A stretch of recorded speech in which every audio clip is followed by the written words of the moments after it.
तो राजस्थान में राजनीतिक संकट आया और इनकम टैक्स जो विभाग है वो लगातार सक्रिय नज़र आया और इसके चलते उसने कई जगहों पर रेड किया है। तकरीबन 200 जगहों पर रेड की बात की जा रही थी। दिल्ली में इनकम टैक्स ने सुनील कोठारी के सैनिक फार्म स्थित घर पर सुबह 8 बजे रेड की।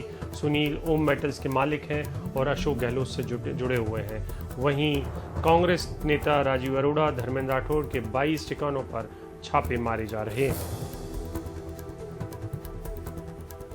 और हमारे साथ हमारी साथी हर्षा कुमारी सिंह जुड़ रही हैं।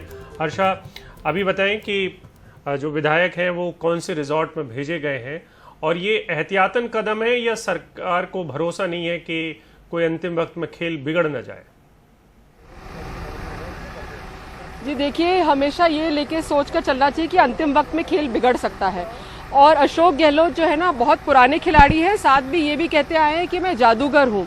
तो जादू से कोई कभी गायब हो जाए, इसका उनको पूरी तरह से उनको ये एहसास रहता है और इसलिए वो सबको लेकर वहाँ जयपुर के बाहर फेयरमाउंट रिजॉर्ट पर लेके जा रहे हैं। इसलिए ले जा रहे हैं क्योंकि जब उनको नंबर्स प्रूव करना पड़े, अगर गवर्नर के सामने अगर रेजिग्नेशंस आ जाते हैं तो फिर वो उनको लेके और यहाँ पर पेश कर सकते हैं सरकार के सामने, गवर्नर के सामने, क्योंकि वही कॉन्स्टिट्यूशनल तरीका होता है अपने नंबर्स को बताने का। अभी फिलहाल जो नंबर्स हैं उसमें उतार चढ़ाव चल रहा है नंबर्स में, और पहले कांग्रेस ने 106 का दावा किया था, अब बता रहे हैं कि करीब 100 ही है या 97 है जिनको वो लेके गए हैं। तो एग्जैक्ट फिगर यहाँ से भी नहीं है, वहाँ से भी नहीं है। वहाँ 30 का दावा किया गया था, अब बता रहे हैं कि हो सकता है 22 या 25 वहाँ पे है। तो इसलिए जो नंबर्स गेम है ना, उसमें जो सांप सीढ़ी का खेल होता है उसमें नंबर कभी भी बदल सकता है। और सचिन और अशोक गहलोत जो है वो दोनों पक्के खिलाड़ी हैं और वो नंबर्स पे कभी भरोसा नहीं करेंगे। इसलिए जो भी कदम वो उठा रहे हैं ये सब सोच के उठा रहे हैं। जी हर्षा, मेरी थोड़ी देर पहले चीफ मिनिस्टर से बातचीत हो रही थी और मैंने ये नंबर्स पूछे उनसे कि आपके पास कितनी संख्या है, तो उन्होंने कहा 100 से अधिक मेरे पास है। मैंने पूछा कि सचिन के पास कितनी होगी, तो उन्होंने कहा कि उनके पास भी ज़्यादा नहीं है, जाट गुजर का कुछ आंकड़ा वो बता रहे थे। आप हमें बताइए कि आपको क्या लगता है किस लाइन पे डिवीजन होगा? हालांकि मुझे गहलोत काफ़ी आश्वस्त दिखे, उन्होंने उनको लग रहा है कि उन्होंने खतरा जो है टाल लिया है।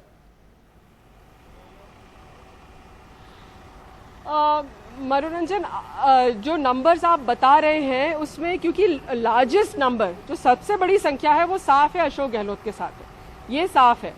लेकिन अगर वो सिग्निफिकेंट नंबर ले जाते हैं और अगर सरकार बैकफुट पे आ जाती है, क्योंकि नंबर्स बहुत कम है, अगर अंतर है तो बहुत कम है, 101 का मेजॉरिटी है, और फिर आप उस टाइम या फ्लोर ऑफ द हाउस में आप बैक ट्रैक कर जाए तो फिर उसमें काफी कुछ गेम बिगड़ सकता है। लेकिन हर्षा अभी बिल्कुल टला नहीं है। मैं लेकिन ये नहीं कहूंगी कि खतरा टल गया। माफी चाहता हूं Harsha, floor of the house जाने की बात कहां हो रही है?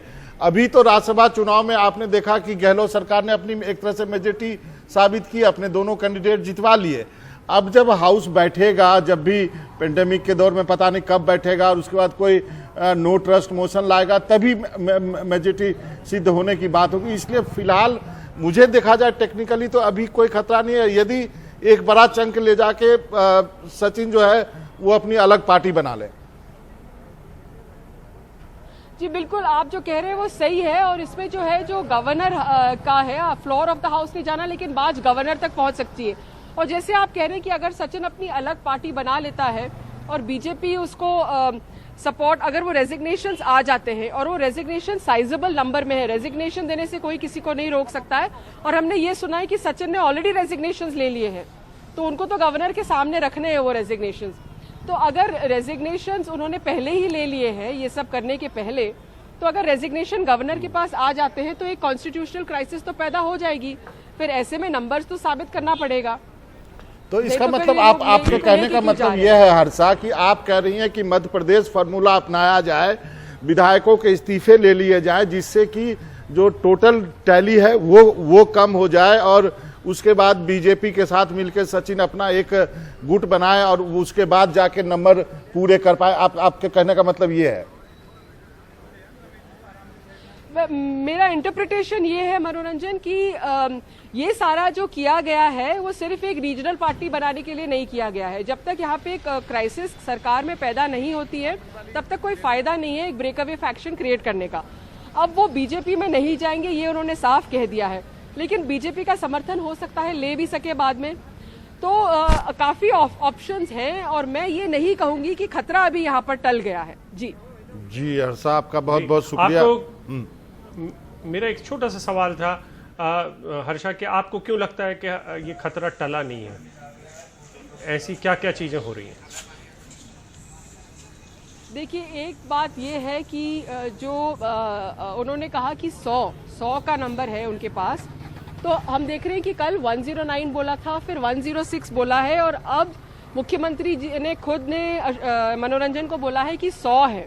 तो धीरे धीरे उनके नंबर्स तो कम हो ही रहे हैं। कल रात से करीब 10, मैं सोचूंगी 9 या 10 कम हो गए हैं। अगर 100 है और कल रात को 109 थे तो वो 9 कहाँ गए? ये मैं सवाल मनोरंजन से करना चाहूंगी कि फिर वो 9 कहाँ गए? कल 109 थे और अब हमको मुख्यमंत्री कह रहे हैं कि करीब 100 है। तो इसका मतलब है कि कहीं ना कहीं तो नंबर्स चेंज हो रहे हैं, और क्योंकि नंबर्स चेंज हो रहे हैं इसलिए मेरा कहने का मतलब है कि खतरा अभी टला नहीं है। और जिस तरह से इनको एमएलएस को ले जाके एक जगह रख रहे हैं तो इसका मतलब है कि ये जो फ्लॉक है उसको सेफगार्ड करने की अभी भी जरूरत है। नहीं हर्षा, जो हमारी जो गहलोत साहब से बात हुई, नंबर तो उन्होंने बहुत ज्यादा बताया था, मैंने थोड़ा काट छांट करके उसको 100 के आसपास रखा है। और पायलट की बात बताऊं तो पायलट के बारे में तो उन्होंने कहा कि उसके पास केवल 4 लोग हैं, वो भी तो तुमको मालूम है कि कौन कौन लोग हैं, वो जाट गुजर कॉम्बिनेशन की बात वो कर रहे थे। तो आंकड़े इस ढंग से देखें तो दोनों के दावे तो हैं, लेकिन वही बात है कि मनोरंजन 124 थे कांग्रेस के पास, मनोरंजन 124 विद सपोर्ट ऑफ इंडिपेंडेंट्स। तो वो सब कहाँ चले गए? हम लोग 100 पे, 106 पे, 109 पे अटक रहे, तो बाकी कहाँ गए?